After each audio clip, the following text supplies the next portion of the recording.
Hi, this is Debbie Markowitz from The Best of Intentions, the podcast of intention films and media. So happy to be back in the studio for the second week with Tony Walker, running things in the background over there. And I'm so happy you joined us. It's great to see you here. And this is more like a conversation, I think, this podcast is. I bring people generally that I know and I want to find out what they're doing, and you're kind of eavesdropping on us, so just enjoy that. But I would like to welcome today's guest, who I've known for a number of years, who does just about freaking everything in this industry. So this is Gregory Cioffi, who is a writer, director, poet, actor. And I even learned so much more about you right before we started this. Yes. But hi. Hello, thanks for having me. Yeah, you're quite welcome. I just got to bring up something that I had no idea that you actually were Tony from Tony and Tina's wedding, and I had no idea you were doing this. Yes, I did that gig for a long time. I still do it once in a while. Even just a few weeks ago, I came back from Milwaukee on tour. I've been doing that for over a decade. Yeah, that's pretty awesome. And I just have never heard about that. I've never gone to it. I've never heard about it. And but it's always been in the back of your mind as something that's been around forever. So that's It's kind of so fun. cool. If it ever comes around, check it out. Cool. Yeah. One thing that really, really impressed me, and we'll talk about some of your older stuff too, but you just directed a film and you had a small part in it called Beyond the Silent Night. Yes. And I know that's going to be in the Long Island International Film Expo this year. I know it premiered, I think, at Big Apple Film Festival. Yes, it did.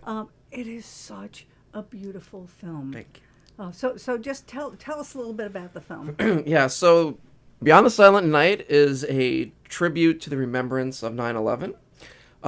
It is a magical realist story, for lack of a better words.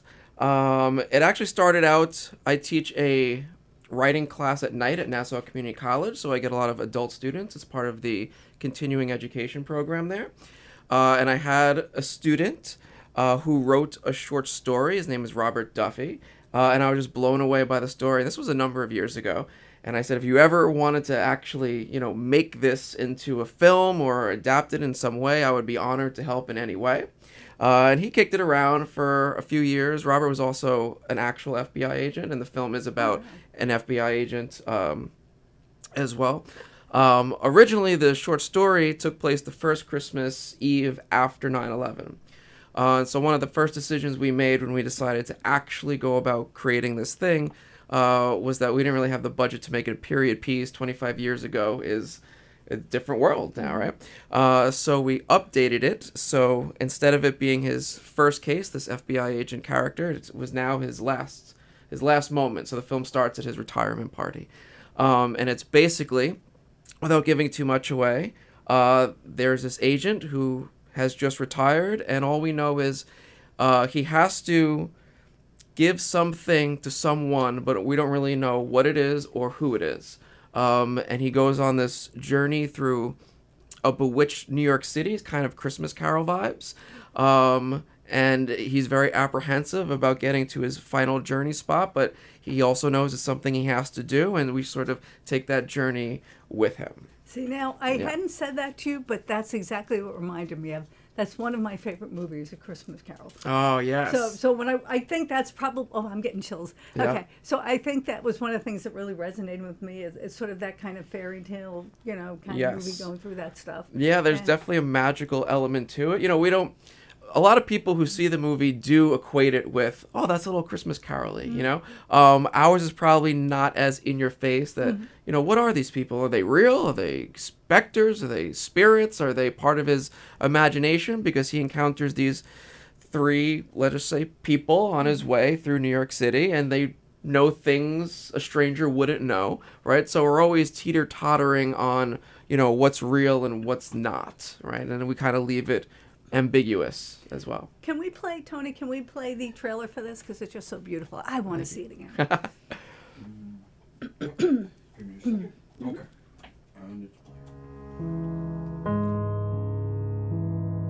I think a lot about what the world was like back then. It was a moment of unexpected tragedy. It's about to be frigid out there, and you have to put out a fire. That is what people in your line of work call it, right? Sometimes I think I'm more like Two-Face. My light side and dark side vying for dominance. Heroes can't be everywhere at once.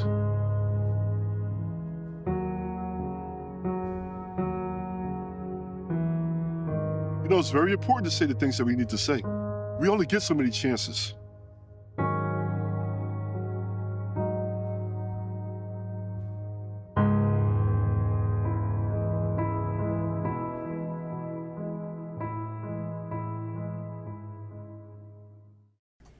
Hang on. Now you're back, sorry. I just love every image in that movie. And you work with a lot of people that I've worked with. Now, one of the stars, Sal Rendino. Oh, so good. Sal, we love you, Sal. Sal is phenomenal. He carried the movie. He's in almost pretty much every scene, and he's just utterly focused in every single moment. Kind of perfect for this role. So Yeah. he's also, he works a lot. So I was just really happy to actually get him when he was available for like just those 3 days. It just happened to fit it. Yeah, and probably in between that was the film I was doing with him, which was a couple of guys. I think that was about the same time too. But it's the same thing. You got to book him in advance because he does theater and he does television. He does a lot of independent film. He's just, as we were saying, he's the consummate actor. He's just perfect. He is. It's funny, when we wrapped on this film, literally we wrapped and then he had to go to another film set, and I think it was out of state. And it was also funny because Dan Laurie was also in that next film. Oh, wow. And Dan Laurie obviously was in this film Well, as that well. is so cool. Yeah. That's right. And you had Dan Laurie in it from the Wonder Years, and Yes. he's wonderful. And He is. just the nicest guy ever. He You is. know, I've cast him a few times. He's pretty amazing. And then I found for you Carl Everett Atwater, who was on a pilot that I was directing called Welcome to Bellevue. Yeah. And I know there was somebody we were looking at, and we couldn't really get the person. And I'm like, Yeah. and also I look across the lunch table. I'm like, and I think I sent you a picture. I'm like, Greg, what about this guy? And then I walked over to Carl and spoke to him, and I told him a little bit about it. He goes, I'll talk to him. And then he ended up being in this movie. Isn't which that funny how that works? I Yeah. love when that happens. We've really assembled a true great ensemble for this piece, right? There is not a weak link. Maybe me. But I was last minute, like, because the actor I really wanted got a really great gig that paid way more. And so it was the last minute, Robert Duffy was just like, why don't you just do it? And I was like, fine, I'll just do it. But yeah. So cool. It was one of my favorite things. But I've seen a lot of your movies. Oh, wait, there's another one you just did I have not seen yet. I was working. I know you had a premiere, and I couldn't make it. But tell us about A Mother's Voice. A Mother's Voice is another special one in my estimation. I really enjoyed the process. And a similar story to Beyond Silent Night. I had an adult writing student in my class. His name is John Ardito. He is a lawyer in real life, and so we started writing these legal dramas in class, short stories, and then he tried his hand at a screenplay. And much like Robert Duffy, his story also came from when he first started as a lawyer, and he worked these certain cases that had to do with this certain act that New York State does not have, called the Grieving Families Act, one of only 2 states in the country to not have this legislation passed. And so one of the things I teach in my classes, in my writing classes, is you can write from a perspective of social criticism. So that could be your starting point. So we started thinking about that. And he's like, there is this one issue in my field that I feel very passionate about. It's kind of followed me along my journey professionally. And so he wrote this beautiful story about a family who lost a young daughter due to medical malpractice. And then the courtroom legality side of it all, of what it's like dealing with a case like that and attempting to procure monies for the grief and suffering of the parents, but that's not allowed in New York State. So he wrote this script based on those experiences, and same thing. I was like, if you ever wanted to make this into an actual production, let me know. I'd be honored to help. And literally on the spot, he was like, let's start. All right. And it was really quick. Like, we filmed it this year. It premiered this year already. Where Beyond Silent Night had a little bit more time. We also had a specific, obviously this year's the 25th anniversary, so we had a longer deadline. But for this film, we gathered another great crew. another great cast. I will say also this film, I'm very proud of the fact that I feel like there's not a weak link. Oh, that's amazing. And, you know, in up to down, and it's also an ensemble film. It's a large cast, you know, and it's 20 minutes. Beyond the Silent Night, it's 23 minutes, and sometimes for a short film, That's you know, you don't hard, get but- a lot of actors and also have it feel structurally even. But I will say, like, everyone has their moment, right? And everyone delivers. There's just a handful of phenomenal actors in that film as well, and I think the film packs a punch. Like you said, we just made our premiere at Adelphi, like a private family friends premiere, and now we're about to hit the festival circuit with that film. So I'll have overlapping films on the circuits. Some years I got nothing going on, and sometimes you have multiple things going that on. is this business. And then if you don't do something for a couple of months, it feels like you have not been on set for years. I know. So it's just, I know. I mean, that's one reason we end up working so much is, you know, I'm out of work for 2 or 3 weeks. I'm like, we're never working again. John's like, we just wrapped our film. I know. You know? I think that's usually when I jump to like another medium or form of art. You know, like when I'm not getting cast as an actor, I'll be writing a lot, or when I'm not writing a lot, I'll be prepping for a directorial project. So that's sort of my way of dealing with the lack of work or opportunity at any given moment. I've just jumped to one of these other things I do. Yeah, I mean, what I find really frustrating is I love making movies, but when I'm making movies, I'm not writing. Yeah. I miss writing, but then when I'm writing, I'm like, I want to make a movie. Yeah. And it's just this craziness that happens. But Do you ever direct things that you do not write? yes, yeah. Okay. I directed Welcome to Bellevue, Okay. and I also helped cast that, produced it. I also directed a couple of films. Horizon. I directed a movie called Horizon. There's another movie that had them take my name off of it. But it was, I think it was during COVID, and it was a completely new writer, and he was recommended to me, and I read the script, and I'm like, you gotta let me clean this up. And I did, and we shortened it, and I gave him a script and kind of wrote all the action was, so he would see, and he loved it. And I was very clear with him that, you know, I have to be involved in the editing process. So now, meanwhile, it's during COVID. So at this point, we're allowed to film, but I think there were a lot of guidelines. So basically, I'm in one area, and John's, he can be close to me. We live together. You know, and he was shooting it, and then like somebody else was, you know, all the way in another. We shot the puppet theater, so somebody was nuts. So everybody was spread out, and we could do this well. I remember that. And when it's over, I don't hear anything. And then he puts up laurels from an awards film festival. And awards, you don't submit to awards film festivals. You know, they're pay for play kind of things. But anyway, I see it come up. I'm like, it's done. And so I'm like, you know, you have to show this to me. And he goes, yeah, well, I have to get approval. I'm like, no, I'm the director. You actually I am the approval. don't actually. And it took him a while to show it to me. And it was just, no color correction. Right. Too long. He was complaining, goes, you don't understand. I put in a lot of time in this. It took me hours to edit it with someone. I'm like, yes. Hours. Yes, it does. It takes a long time. Yeah. And it's going to take a little bit more, I think, too. Yeah. And what he would do, he didn't want to pay for his post sound. So what he did was he just throw in random subtitles when you couldn't hear something. Brilliant. And I'm like, what? Creative solutions all day long. No. And then he would, it was the story was an old theater guy who had an addiction, and it was, I think, at the end of the world kind of thing. And so it's in this old puppet theater, and you know, we kind of production design messed it up to look like it was the end of the world.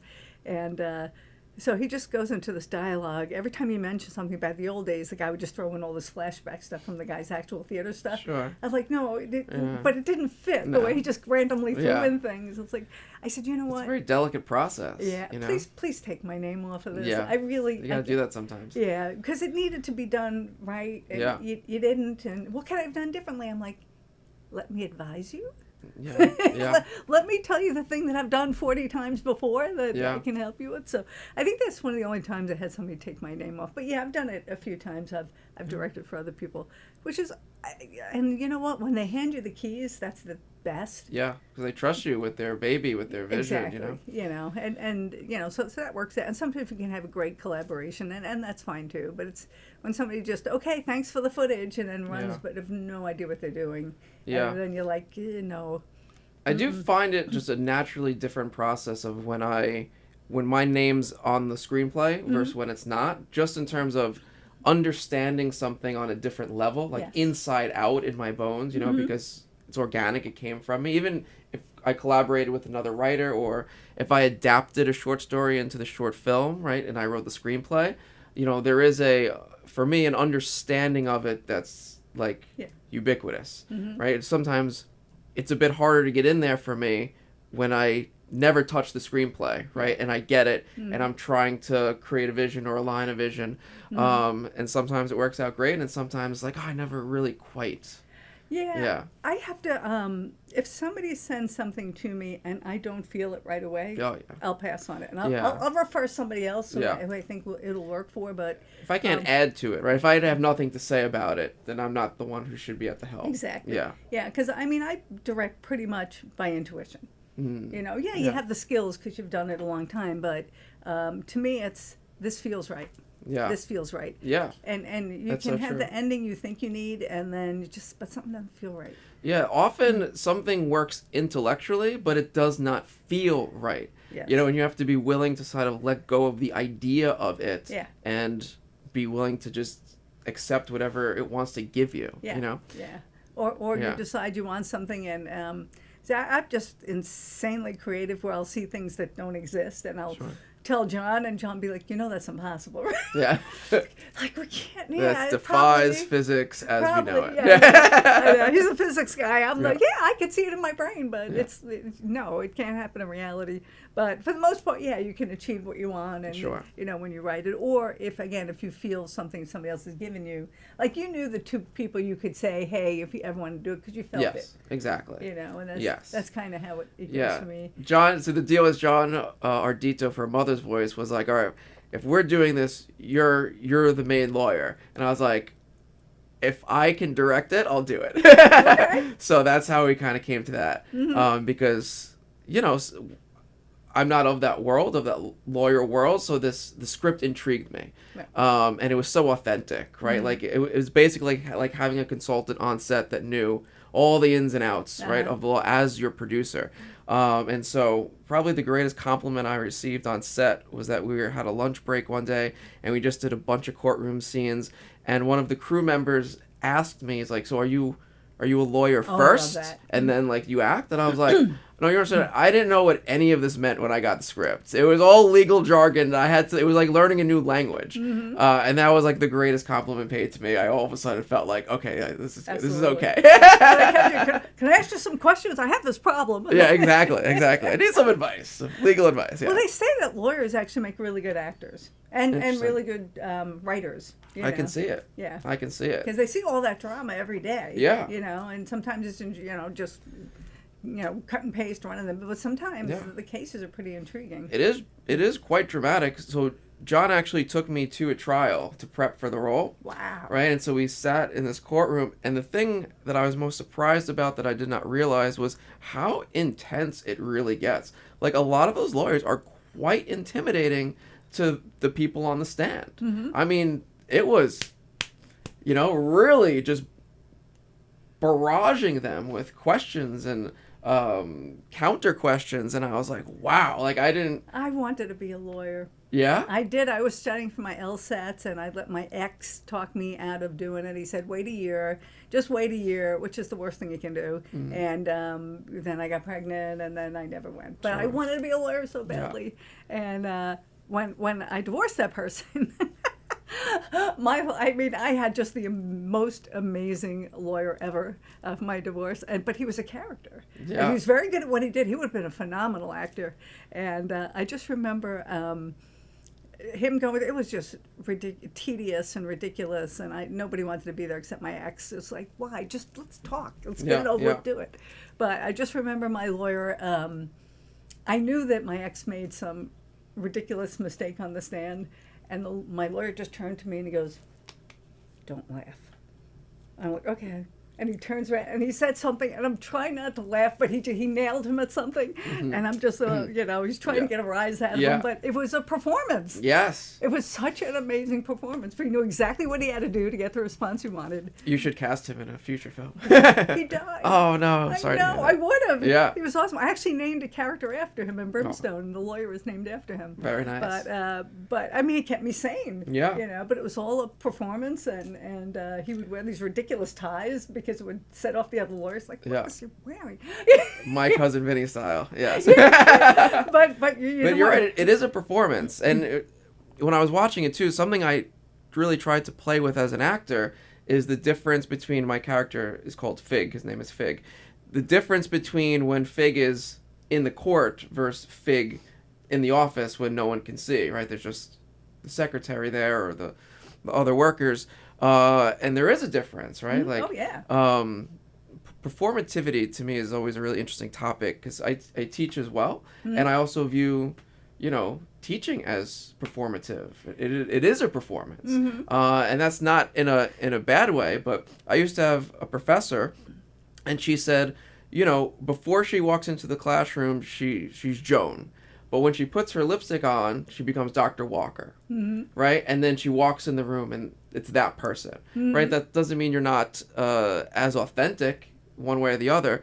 But when I teach in my classroom, there is a performativity to being a professor, I feel like. John, do you feel as a performer, do you perform when you're a professor? I think he's the same no matter what. I don't think John changes. I don't know, do you? Are you silly in class? You're not silly in class. It depends. Okay, so it depends. When I'm teaching a technical subject, probably not. Okay. If I'm usually I'm very logical flat. Right. Like when the kid asked me about the bandsaw. Yeah. Teaching carpentry. I don't know if I should do this again. Yeah, okay. Well, if it isn't performative, that's basically Yes, it depends. It depends. Okay. Yeah, I guess anything like that, if you have to talk. Okay, I guess it is, because when I was the Nassau County Film Commissioner for 33 years, and I used to be ridiculously shy, but I would pretend that I was good at it. When I had to go speak in a room, I could speak in a room with 3,000 people. I was on television. I would just pretend I was good at it. Yeah, fake it till you make it. Yeah. And now it means like almost nothing to me. I can do anything, and it doesn't actually faze me. But people, how do you publicly speak? I said, in the very beginning, I just pretended I was good at it, and because I had been doing what I had been doing for so long, that I knew it like the back of my head. I didn't need notes. I didn't need anything. I knew the answers. So public speaking can be very scary for a lot of people. Yeah. Yeah. So it is performative. I hadn't thought about that, but it actually really is. So what was the first film you made? As a director? Or? Yeah, I'm going to say as a director.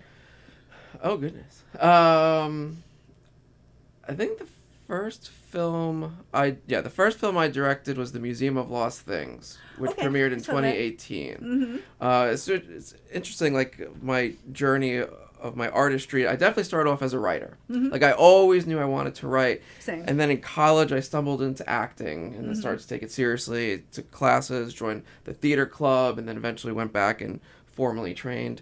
And then right after that, because I'm always like so intrigued about when I'm on set of what other people, their jobs are and how they do what they do and how they make 20 extras look like 100, and so I would just watch and observe, and I think I just picked up a lot directorially just watching intriguing people, and then basically what happened was Dennis Paul, who wrote the short story The Museum of Lost Things, he wanted to make it into a film. I was like, let's do it. We started interviewing directors, but no one kind of got the vision. No one got what was in his head, and I saw what was in his head. So eventually, after we couldn't find anyone, I was just like, just let me do it. Just give it to me, and let's do it. And then I fell in love with directing, really.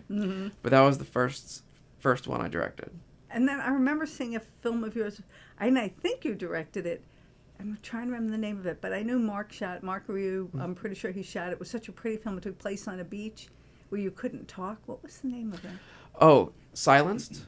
Yeah. It was like almost like post-apocalyptic, Last Man on Earth. That was a beautiful Mark film. also directed that. Oh, he did? Yeah, he shot it and directed it. I wrote it and was the lead in it. Yeah. I remember that one stuck out in my brain. That was really I pretty. really like that one. I feel like that one never kind of got the festival circuit run it deserved because it was. I think it was a great little film. Yeah. It played with the metaphor of dance as a form of communication because in this post-apocalyptic world, we all lost our ability to speak. So as this last man is basically looking for any survivors, the only form of communication he has is his physicality.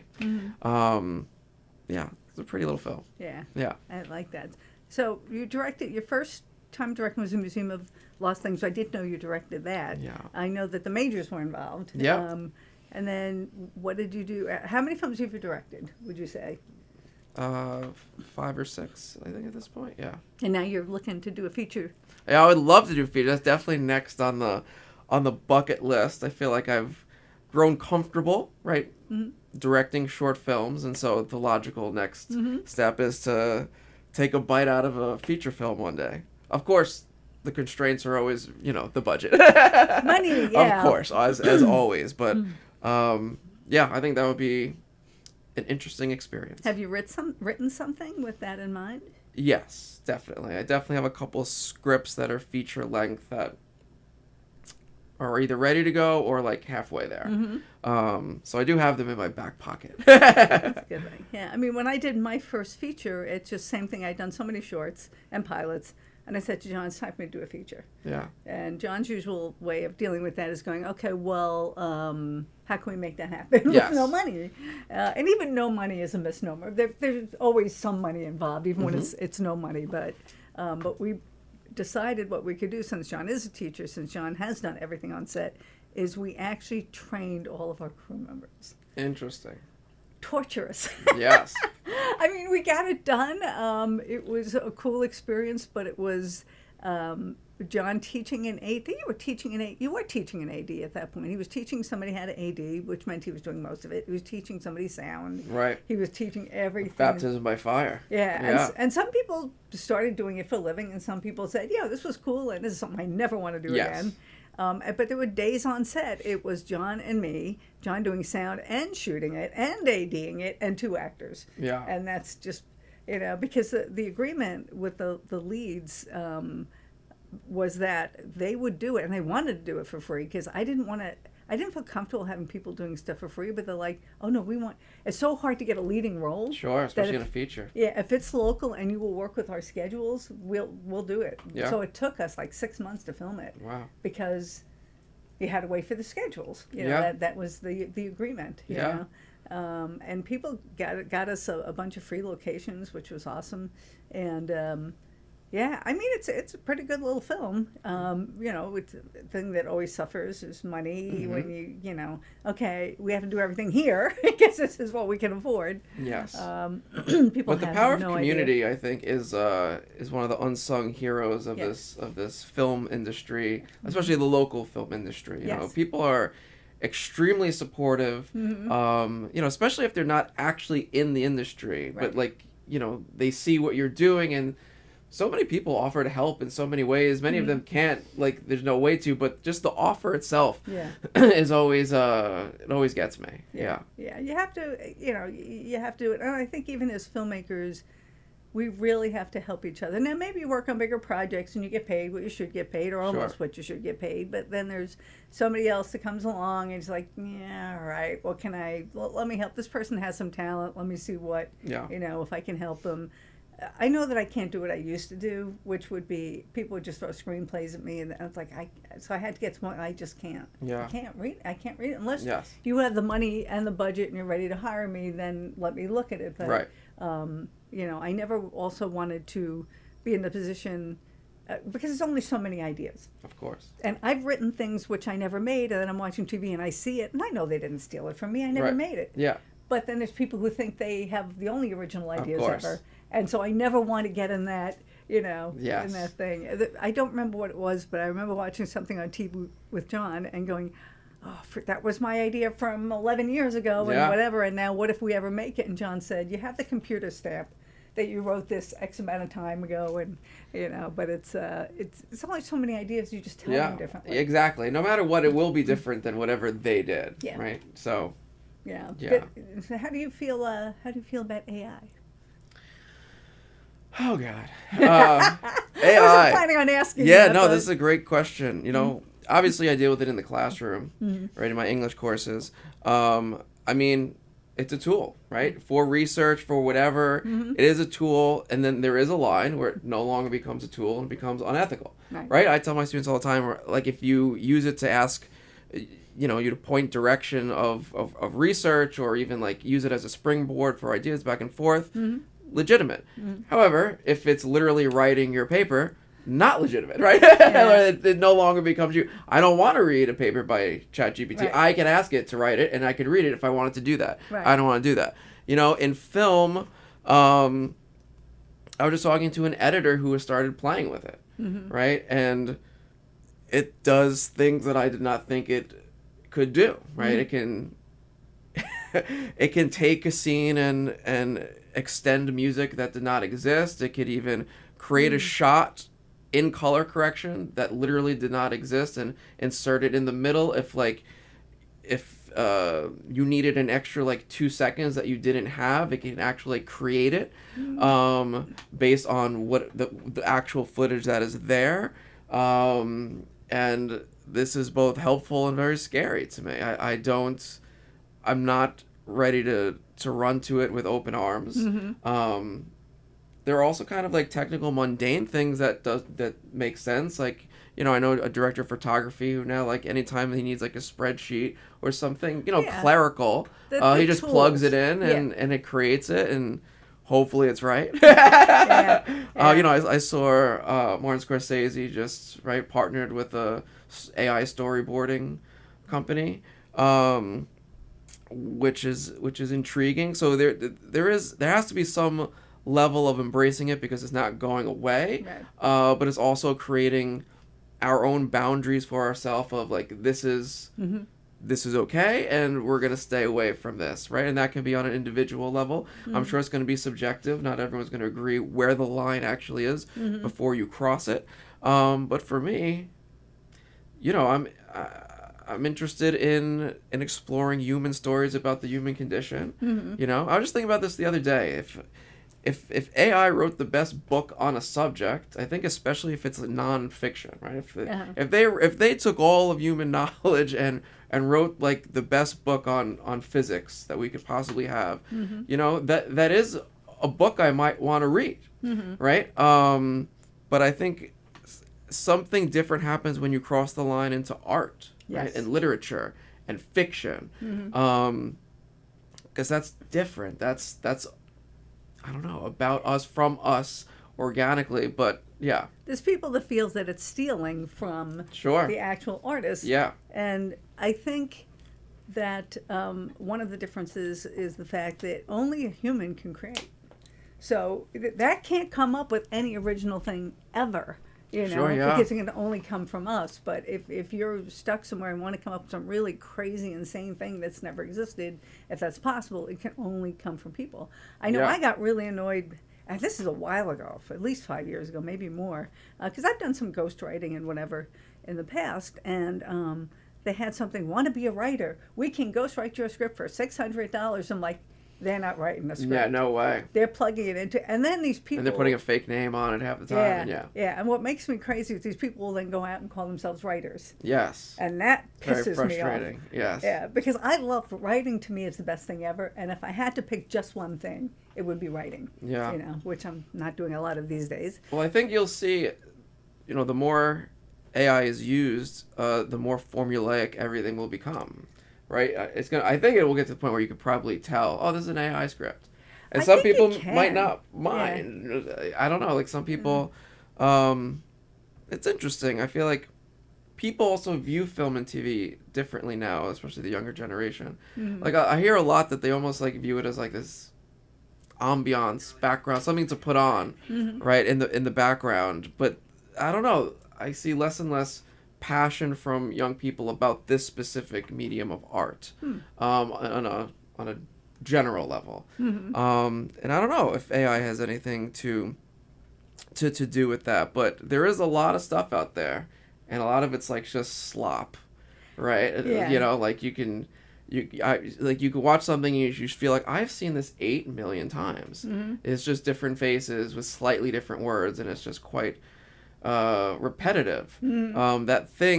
That auteur thing that just stands out, like those directors where you can watch one frame of a film and be like, I know who directed this movie. Like, you know, I don't see how AI can do that, how create that. Yeah, probably not. I remember being at a film festival once, and every one of my movies is different, which I think can be a problem if you're trying to build a brand, because I've done horror, I've done comedy, I've done romance, and everything is different. Yeah. And we were at one film festival, and somebody said, and we were having this conversation, and another filmmaker said to me, but they know it's a Debbie Markowitz film. I'm like, but how? He said, your shots, your sensitivity, the way you deal with the emotions with the actors. And I'm like, yeah. Yeah, interesting. I hadn't realized that. Because, no, I can always tell you're a film, and I always know it's going to look good. And if I like that kind of subject matter, or if I don't, I still know it's your film. And I'm still going to appreciate watching it. I'm like, oh, that's kind of cool. Okay. Well, that's his impression. Yeah. It is interesting cool thinking about the commonalities between your own works. If you like had to like self-diagnose your own work and process, I definitely tend to lean towards things that have a philosophical bend. Yeah. And I had a DP once say, the thing about all your films is there's just something poetic about them. Right? And that could be in the camera movement or in the dialogue or in the interactions of characters. But I like that very much because I think it implies something a tad heightened compared to like the everyday.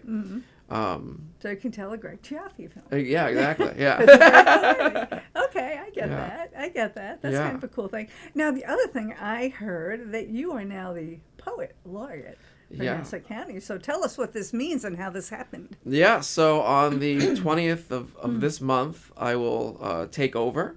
It's a 2-year post, so from 2026 to 2028, I will be the Nassau County Poet Laureate, which is such an honor. I've always dabbled in poetry. I think I started maybe as an undergrad in college, every once in a while, and like never like fully like immersed in it, but like all experiments in writing of trying different forms of writing. And then every once in a while I'd write a poem. And then when I moved back to Long Island a few years ago, I discovered this thriving poetry scene. And I didn't even know it existed when I lived here previously.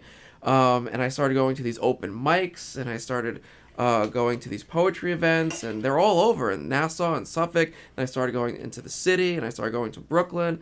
And there's this just exciting, powerful scene going on, and I just wanted to be a part of it. So I started writing more and more poetry because I wanted to, showcase a new poem, every time I went somewhere new. And I started amassing and collecting them, and I started getting really involved in the community and getting very close to a lot of the poets. They're now, very great friends of mine. And 2 years ago, I found out I was actually the runner-up to the laureateship, and I was fairly new in the game, so that was very surprising to me. And then a couple months ago, I found out I was going to be the next one. I'm taking over for a great poet laureate. Alan Semerjian is the current Nassau County Poet Laureate. But so on the 20th, the baton will be passed, and it's kind of a wild thing. Yeah. Now, what do you do as a poet laureate? Do you just hold the title, or do you have to do something? There are certain requirements that the Laureate Society dictates, like you're in charge of certain judging certain poetry contests for them, for the society. They put out an annual anthology, but every laureate also has the ability to kind of do with it what they want, right? So some laureates may want to focus on uniting all like the towns of their county or something like that. Other laureates may wish to act more as a ambassador and kind of represent their county elsewhere and take it on the road. So I'm actually calling a meeting this upcoming Friday of all the Long Island laureates that have ever been. I'm going to pick their brain of what they did, what they maybe wish they did do or didn't have enough time, what they think good ideas are, just advice of what to try and avoid, and what to strive for. And then I'm going to kind of make a list of things in my 2 years that I want to achieve and attempt to achieve them. Yeah, so the laureate, I guess, in some sense is kind of like, I don't want to say like the leader of the poets, but like in some sense, I guess that's what it is. When I first joined the scene, Paula Kirchie was the poet laureate. And she like embodied, she was like just the leader of us. She was the leader of the poets. Like, we followed where she went, and we all completely trusted her, and she was like very on the ground. She was at every event. Like, you knew her face. She was in the building. And other laureates, decide to take a different route, right? So I'm figuring out who I am as a laureate as we speak. Yeah. Now, is there actually a poet laureate office? Office? Or No. you're just I don't know. Yeah. I'm just curious. I'm just picturing a poet in an office, and that sounds awful. So it's any office. No, yeah. Or no. outside or anywhere else. No, our Wherever you want offices it to are be. on stage. Yeah. Okay, cool. Yeah. Like, my office is in my house. Yes. Across from my bedroom. That is my office. Nice, But, nice. yeah. And I do have the fantasy on occasion of getting a place somewhere else just to write or look over the water or whatever. Oh, but- yeah, that would be great. That that the cliche log cabin in the woods, like Yep. that's a real thing, because it's very easy to get distracted, as we all know, especially now, with the constant Yeah. beeping of technology. Yeah. I mean, my best time to write is 3 a.m. That's I Yeah. will get up. People are like, let's go at 8. It's like, no, I'm getting up in a few hours. I'm not Yeah. going at 8. Do you start or stop at 3 a.m.? I start. At 3 Start. a.m.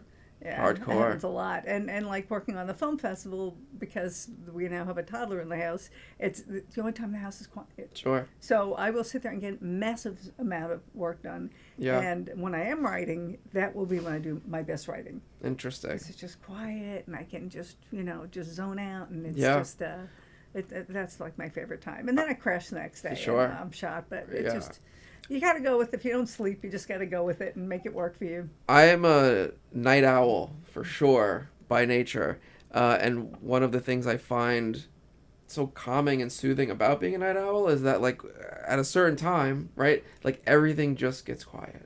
Like, there's no noise, there's no sound. I feel like I'm the only human being up, and that is just a prime time to get creative work done. But what time do you feel you generally go to sleep? I'm probably going to sleep.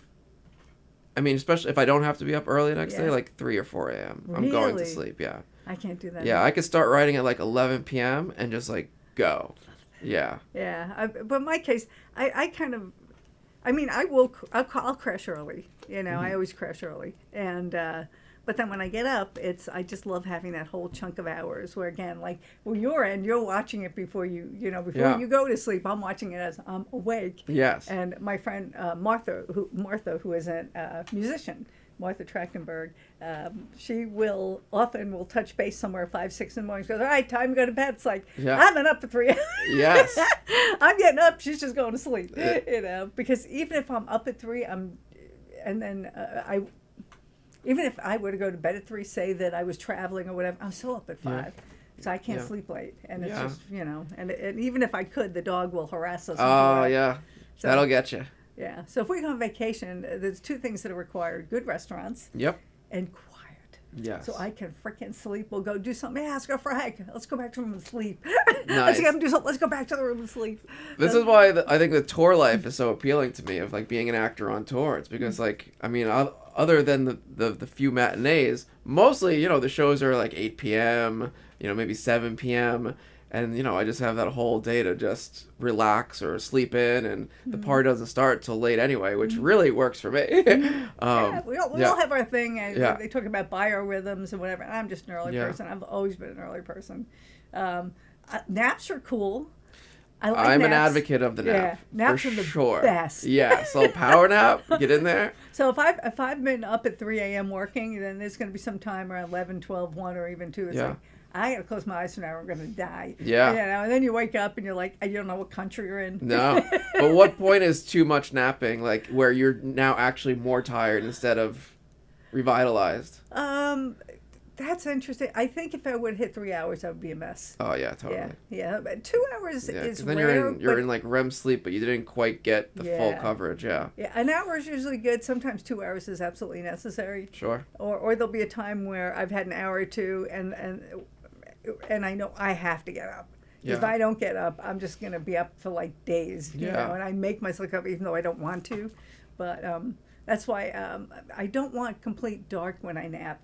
I want to know the light's out there. Agreed. So somewhere in the back of my mind, I know Yeah. you need to get up. Yeah. You need to, but the dog will usually not let us Sure. sleep that long. It's like I need a snack. Yes. I need a walk. I would Yeah. like to be let out.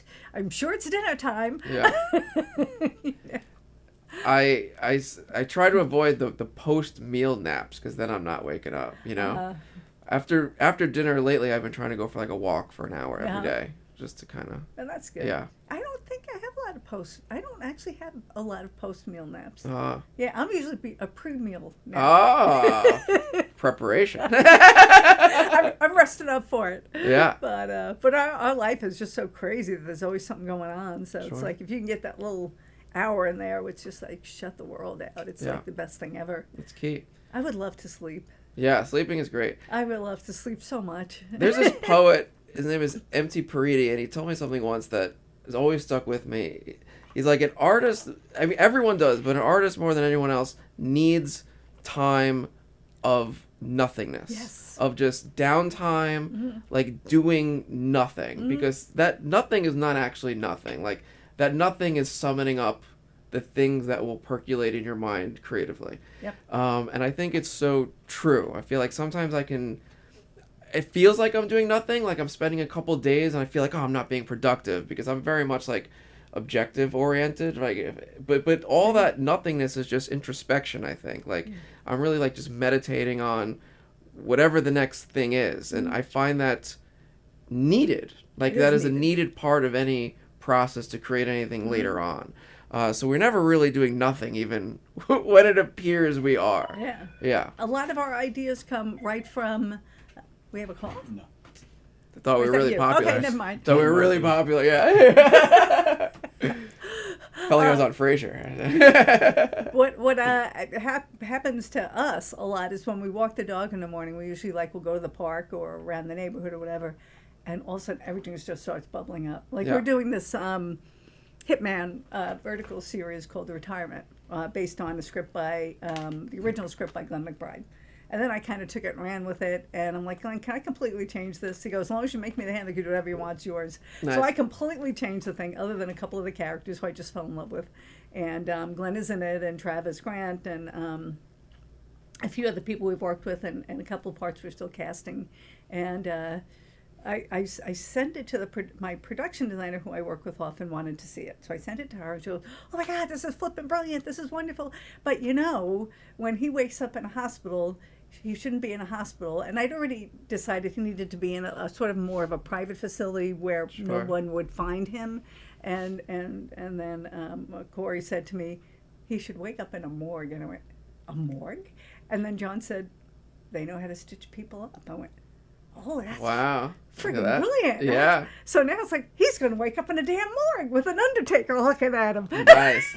So- Whole different vibe. yeah. So it went from this one thing to something completely different, and now the character's changed because of it. He's the same, but he'll probably wake up and say something to the effect of, I'm not dead, and the guy's like, brilliant observation. Okay. So then the coroner becomes different than the doctor, different than the nurse we were going to have. Yeah. But it's just because we're not doing anything but walking the dog, and there's trees and birds, and the brain just starts going. You need that. You need that time. Otherwise, these ideas cannot flourish. Yeah. So I was buried in festival work yesterday and whatnot, and I said, I need to rewrite this for an hour. I just need an hour, because I have a feature I need to rewrite one of the characters, but that's gonna be hours, and I knew I didn't have that. So it's just like, this I can rewrite in an hour and just change this one scene, and now I have to change it again. Yeah. Which is, you got to wrap your head around it, so that now the whole script changes a little bit. Yeah, you have to make sure this still makes sense on a know. grand scale. Yeah, because one tweak, right, can And then really you might kinda... have to rewrite the whole thing. Exactly. Yeah. Yeah. But And then you're like, is that tweak worth it then? Yes. Because it might affect everything else. Yeah. You have to create that balance. Yeah. So we do that. Well, if I change this person to that person, then what happens to everything else? Yeah. And then It's like the butterfly effect. And then I want, but I want everything, even if it's a fantasy, I want everything to make sense. Sure. You know, in the feature Wyld Syde, I'm producing that with Michael Fideli. He came up with the original idea. I'm like, okay, now don't talk to me till I write it. Yeah. Don't tell me anything until I write it. And I'll reach out to him and I'll just go, okay, so I want this to happen. Can this really happen? And he'll send me clips and he'll send me whatever. And I'm like, this actually did happen Yeah. somewhere. Okay, then we can use this. But I want, as unlikely as it can be, I want to make sure it can actually happen in life. So, Yeah. you know, good. So from nuts to bolts, what's your favorite part of the creative process? Writing. without Writing it? question. Yeah. Interesting. And the only reason I direct is because I want to see it come to life. I Sure. want to make sure it's told right. Correct. I am aware that there's things I'm going to write that other people will direct, or if people give me a lot of money, I wrote this to just come out there and let a far Correct. better director than I, you know, with the experience, bring this to life. But Yeah. for my indie things, I've been writing. I miss writing. And when I'm making movies, which I love Sure. doing, I miss writing so Yeah. much. That's why yesterday I said, if Fair. I'm getting cranky, Yeah. and if I don't write, it's not going to go well. Yeah. You know, one of my favorite parts of the process is actually going in at the end to the musical composer and sitting with the composer and playing around with the music. Nice. That is one of, because something happens, I think, when the score is put on top of the film, Oh, where for me, all of a everything. sudden, now it pops. Like, Yeah. now it just became a real thing. Uh-huh. And Michael Ferrari is the composer I usually work with. He scored A Mother's Voice, Beyond the Silent Night, Museum of Lost Things. And he's brilliant, but it's play. Like, that's what because I'm sure we have a specific working relationship where he does not want to write anything before I come in the room. Interesting. He just wants to Okay. play. He's going to give me all different variations. And I'm like, no, this is not it. Not it. Oh, those two notes there's something here. Let's explore that. Like, that's how he likes to work. When we have the time, it's wonderful. It's more stressful when I have, like, a certain date it needs to be done. But I like even being an actor, my favorite part of being an actor is the rehearsal, because that's where the discoveries are made, right? That's where the play happens. And so, like, for Beyond the Silent Night, all the music, the entire score is all deconstructed Christmas music. It's all Christmas songs that are in the public domain that we stripped apart and, like, rebuilt, and then all of a sudden, somewhere in the scene you hear those familiar notes. You're like, oh, that's what this was the entire time. Yeah. This is Beautiful. Jingle Bells or whatever it is. Wow. You know, he also scored Transit, New York City Fairy Tale, which is definitely one of my favorite films that G&E Productions made. And, you know, that was all, like, inspired by, you know, Disney princess movies, because it's like a New York City fairy tale. So we looked at the scores to the classic, you know, Beauty and the Beast and Cinderella and all of that, and kind of, like, went in that direction. So I like being intimately involved in the creation of the soundtrack. Do you have a music background? Do you play any instruments? I played trumpet for 8 years. I don't consider myself a musician. It was like, you know, like elementary school, middle school, and I finished it all through high school. I did win, in high school I won the most improved student in concert band, which is the most backhanded compliment ever. It's like, you once used to suck at were that. awful, and now you're kind of passable. Now you don't suck as bad. Exactly. And so I'll always remember that, and that was the end of my musical journey. So I don't really, like, read music anymore or anything like that, but I think I have an ear for it. Like, it's sort of like editing. Like, I cannot physically edit a film. Like, I'm not technically savvy in that regard at all, but I do kind of pick up on the little quarter-second moments that can, like, make or break something, or make something feel very different, you know? Like, if Michael replays something that he played for me, and, like, there's just one note at like 2 minutes and 35 seconds into it that's just different, like, I know it's different. Yeah. Yeah, I just feel it. And so And so I enjoy the process without understanding, let's say, the theory behind it. Yeah. The feeling, it's the intuition. Yes, exactly. Yeah, I don't usually get involved in the music until I hear a first pass from somebody. Sure. Like, I know there's people who get Yeah. they get what I like, they get my style, they get what I want. One thing I just remember, just from an editing point of view and a shooting point of view, when I did my movie Leaving, I'd already done Last Taxi Driver, which was an apocalyptic zombie thing. I remember. And then when I wrote Leaving, I knew in my mind what I wanted, and I sat down with Mark Ryu, and before I even say anything, he goes, okay, I see I'm like, yes, exactly. That's exactly what I wanted. But with music, I work with a few people who I know get the sensitivity Sure. of the movie. I work with one composer from Italy who's just phenomenal. Nice. But when I did Waitlist, A Lovish Story, which is now on Prime Video, by the way, everybody should go see it. It was supposed to be a one-day film. And I knew I wanted something to be in the line of a John Hughes movie. I wanted it to be funny. I just wanted it to be silly and light, because life has been so freaking dark lately. Yes. And I was looking for music for it. There's one hallway scene that happens. It's a cute, funny little sex romp thing, and it needed the right song. It needed the right music. And so I posted on Facebook, and a lot of people sent me lovely music. I knew it wasn't it. Sure. And my friend Martha contacted me, and she does bluegrass and blues and everything, folk music. And she goes, what do you got? I said, your music isn't really right for this. And she says, what do you want? I said, I want preferably a female voice. I want something just incredible range, but really, really happy. But whatever. And she goes, I got the person for you. And she sent me to Rory Kelly. And I told Rory what I wanted. And she goes, oh, all right. And she sends me a song. I'm like, I play it. It's called Everywhere I Go. I'm like, yes. That's it. That's the one. That is the song. Yeah. And my editor cut it to that song. Nice. And then she said, well, I said, let me listen to some of her other music. And Rob Riley had edited Waitlist. And I said, I just want her music everywhere. I want the soundtrack of this to be Rory Kelly. Yeah. And I think there's a few other small pieces in there, but 98% of it is her. And he said, well, I asked her if she had the tracks without the music, so that we could use, lyrics in some areas and not. And that's one of my favorite things about the movie. I watch it, and the music carries it. Yeah, it's like a character. Yeah. The music can be a character. Yeah, so that's the first time I think the editor even put me down as with the music supervision role. I'm like, I didn't go, yeah, you did. You found it. You knew where you wanted it. And so there's that scene, and then there's a scene where there's a montage where a couple breaks up. Sorry, spoiler. But there was this haunting, actually parts of two songs that were very haunting that we put together during that, just to see where they went on with their lives after. And it's I love that. But I if I could write and watch the actors do their thing and say, yeah, that's it. I would love to just have somebody bring me back the finished film. Sure. Yeah. I posters can be torturous. Sure. Yes. Yes, especially if you're like, meticulous. oh, I didn't get that. That didn't look like I think I did, and I watched it. What if it didn't? And it always works. Sometimes it just doesn't work. Sometimes everything went correct in the actual filming process, but at the end of the day, it's just not working. Yeah. Yeah. And sometimes What you do don't you do? realize Yeah. it at first. The Sure. movie we just did, From the Embers. The acting is through the roof. I love it.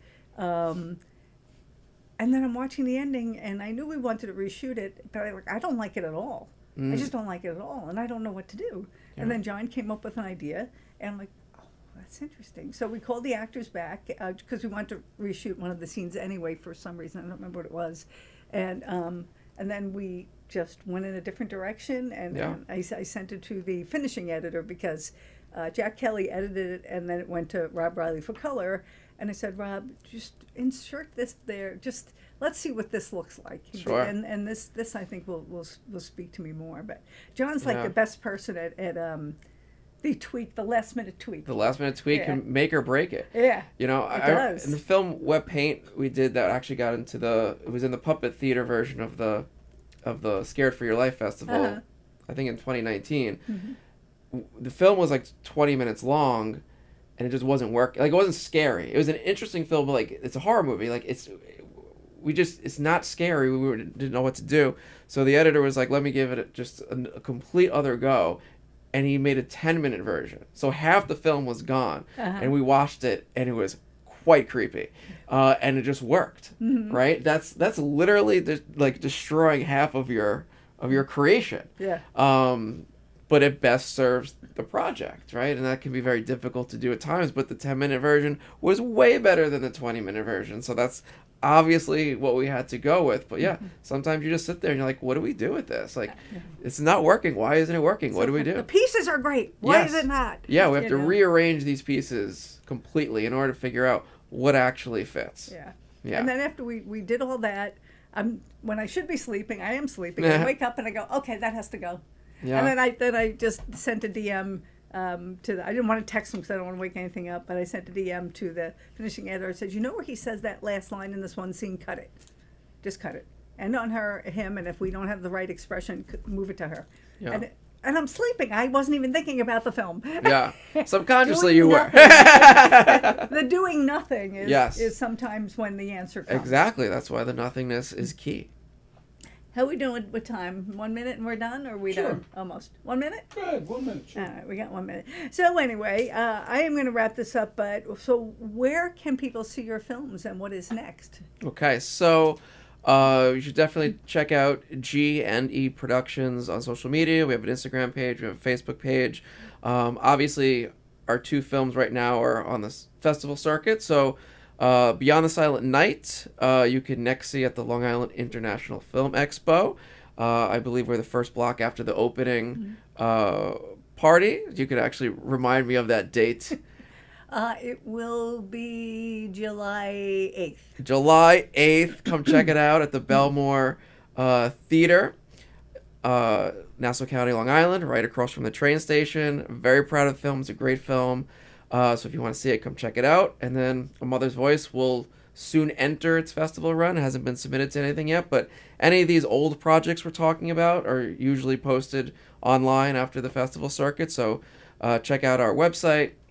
You can check out some of our work that we're all very proud of. And there's always something next. Actually, next is going to be something new. It's going to be an animated horror film. Oh. That's Who's that? You have an animated for it already, or? Yeah, we're partnered with this company in the Philippines. Actually, another former adult student of mine wrote this little short horror film, and we're like, it would be impossible to make it live action without like a ridiculous amount of money. So we're like, let's make it animated. So we just found our partnership, and we're gonna give that a go. Always try to do something different, you know. Yeah, I agree. Well, that's why I'm doing the action thing, because and it's a vertical, because I haven't done it before. Yeah. I always want to do something I haven't done before. Exciting. So it keeps it fresh. Yeah. Keeps it going. Yeah, I'm just like this kind of world. I can't stop. It's No. exhausting, but Yes, it's fun. exactly. I love it. So anyway, I want to thank you all for watching us today. It's always great to be here and have this conversation with you eavesdropping. And really thank you to Greg Cioffi for just being so much fun and giving us so much information. Thanks for having me. It's been a lot of fun. It's a wonderful thing. So watch us next week. Thank you, Governors, for Governors Comedy Club for having us here, and Tony Walker behind the scenes, always making it run. And John in the background, just popping in bits of information when we need it. Yeah. But thank you all, and we will see you next week on The Best of Intentions.